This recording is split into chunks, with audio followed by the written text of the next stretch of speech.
माननीय सर्व आमच्या आमदारांची लोकप्रतिनिधीची होती ती मागणी आज आम्ही मान्य केली आणि शासन निर्णय जारी केला।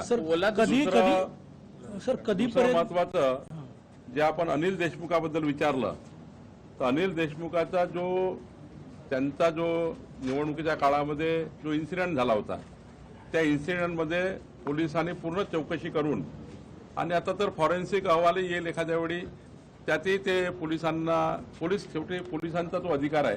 फॉरेन्सिक अहवाल येईल तेव्हाही कळेल।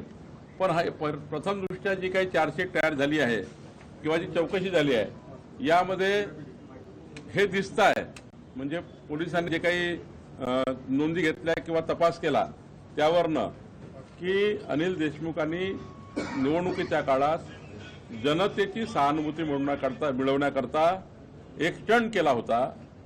हा स्टंट होता असं त्या ठिकाणी चौकशीमध्ये मला वाटतं दिसतं आहे।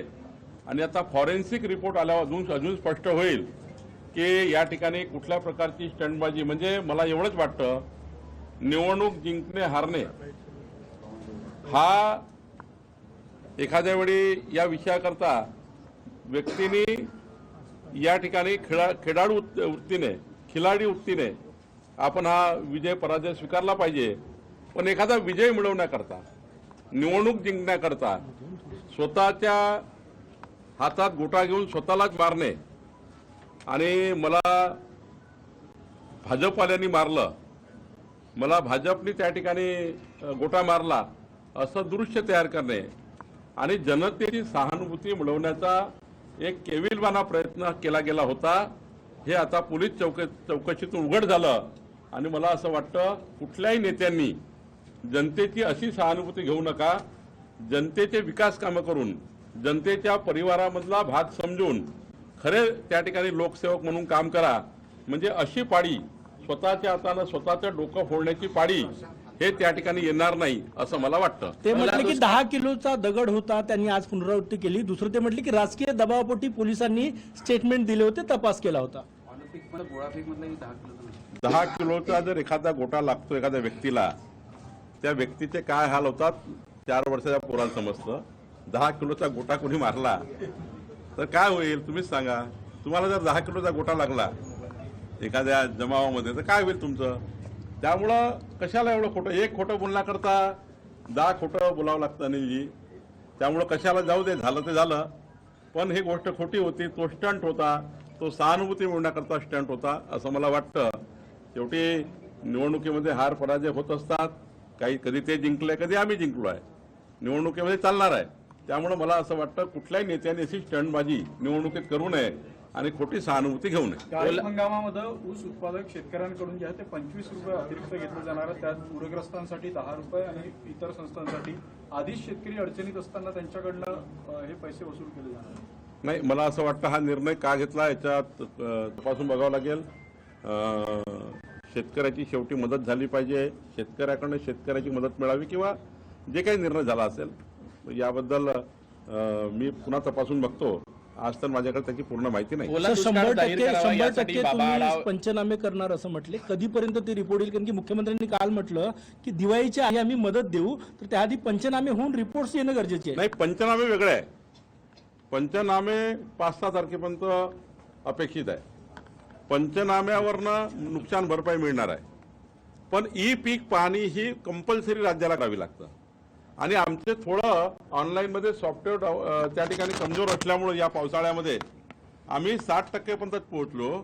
आमचे जमाबंदी आयुक्त हे पीक पाहणी करतात 100% शेतकऱ्याच्या सातबारावर जी पीक पाहणी नोंदले जाते प्रत्येक वर्षी सातबाऱ्यावर यावर्षी कुठलं पीक शेतामध्ये होतं प्रत्येक सातबाऱ्यामध्ये नोंदी होतात शेतकऱ्यांच्या।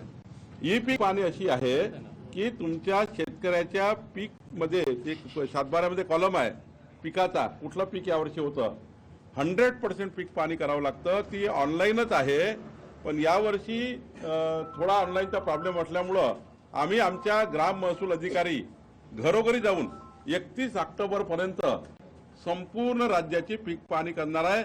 31 ऑक्टोबर पर्यंत ही पीक पाहणी पूर्ण होणार आहे। पडळकर पुन्हा एकदा काल बरडलेले आहे. जयदा असा शब्द त्यांनी उल्लेख केला आहे. फडणवीसांनी समजूत दिल्यानंतरही अशा पद्धतीनं जर ते बोलत असेल तर काय होणार? नाही, मला असं वाटतं की मागच्या घटनेनंतर त्यांना माननीय मुख्यमंत्र्यांनी मी चर्चा केली. आज त्यांनी त्याचा उल्लेख नाही केला. त्यांना कोणी गोप्या म्हटलं म्हणून त्यांनी असं म्हटलं, त्यांना मंगळसूत्र चोर म्हटलं म्हणून त्यांनी असं म्हटलं. याच्यामध्ये काही संदर्भ आहेत इकडून तिकडं बोलण्याचे. मागच्या वेळी त्यांना काही संदर्भ नसताना बोलले होते. यावेळेस त्यांना काहीतरी गोप्या म्हणून चिडवलं म्हणून त्यांना त्याबद्दलचा दसरा मेळाव्यात त्यांनी आपल्या भावना व्यक्त केल्या. त्यांच्यावर व्यक्तिगत ज्या टीका टिप्पणी झाल्या पडळकरावर, त्यावर त्यांच्या भावना व्यक्त त्यांनी केल्या आहे. मागच्या वेळी मात्र त्यांनी या पद्धतीने बोलू नये, कारण कुणाच्याही आईवडिलावर घेऊन राजकारणामध्ये आपण इतके प्रगल्भ असलो पाहिजे. आईवडिलाचं नाव घेऊन कुणालाही, कुठल्याही पक्षाच्या कुठल्याही व्यक्तीला या ठिकाणी, आणि तेही जयंत पाटील साहेबांसारख्या व्यक्तिमत्वाला नाही बोललं पाहिजे असं आमची सर्वांची सूचना होती. पण आता मात्र दसऱ्यात त्यांनी ज्या भावना मांडल्या त्या त्यांना जे बोललं आहे त्यातून मांडल्या. ओला दुष्काळ जाहीर करावा यासाठी बाबा आढाव यांनी वयाच्या 97 वर्षी जे आहे उपोषणाचा इशारा दिलेला आहे. नाही, मला हे वाटतं की ओला दुष्काळ म्हणजे काय, शेवटी ओला दुष्काळ म्हणजे हेच आहे की शेतकऱ्यांना NDRF किंवा जे काही स्टँडिंग नॉर्म्स आहे, जे काही प्रचलित धोरण आहे त्यापेक्षा जास्त मदत देणे, जास्तीची मदत मिळणे, म्हणजे शेतकऱ्यांचं जे काही आज शेतकरी जगू शकतील अशी मदत मिळणे, याकरता ओला दुष्काळ. लोकशाही मराठी ऐका, पहा, जागरूक रहा.